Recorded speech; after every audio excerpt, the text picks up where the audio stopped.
Assalamu alaikum. Alors, il me dit, t'es vraiment courageuse avec tes enfants. J'ai vu tes vidéos, ça donne trop envie de rentrer en Algérie. Alors, merci beaucoup pour votre soutien et pour ceux qui soutiennent, en fait, les gens, qui partent vivre en Algérie sans venir les critiquer, en bas des vidéos et tout. Et avec des enfants, ouais, ça peut pas, je pense pas que être seul, genre, c'est mieux et qu'avec des enfants, c'est pire. Les enfants, on va dire que c'est une responsabilité, etc. Et le fait qu'ils aient vécu en France et qu'après qu'ils viennent en Algérie, s'adapter, etc. C'est ça, le plus dur. Et je pense pas qu'il faut du courage, je l'ai dit dans beaucoup de vidéos.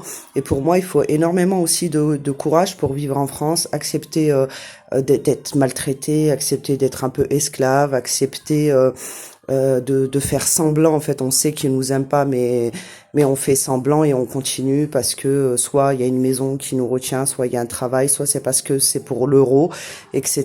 Donc plusieurs personnes restent en France parce qu'ils ont trop peur pour leur confort et surtout il y en a c'est pour une certaine liberté et voilà et qu'ils ont trop peur parce que ils ont pas les capacités de créer quelque chose en Algérie ou tout simplement pour s'adapter pour sa religion, etc. Et eux sont vraiment très loin de tout cela. Donc pour eux la France, pour eux c'est une certaine liberté, etc. Mais que finalement à la fin de ta vie tu finis par payer malheureusement. J'ai beaucoup, moi, d'abonnés qui me contactent en privé, je l'ai dit plusieurs fois, ou vers l'âge de 40, 50 ans, ils regrettent d'avoir élevé leurs enfants là-bas, ou simplement ils regrettent parce que en fait, ça n'a rien abouti à rester en France. Ils ont rien acquis de spécial, et il y en a même qui vont attendre jusqu'à la retraite pour partir, etc.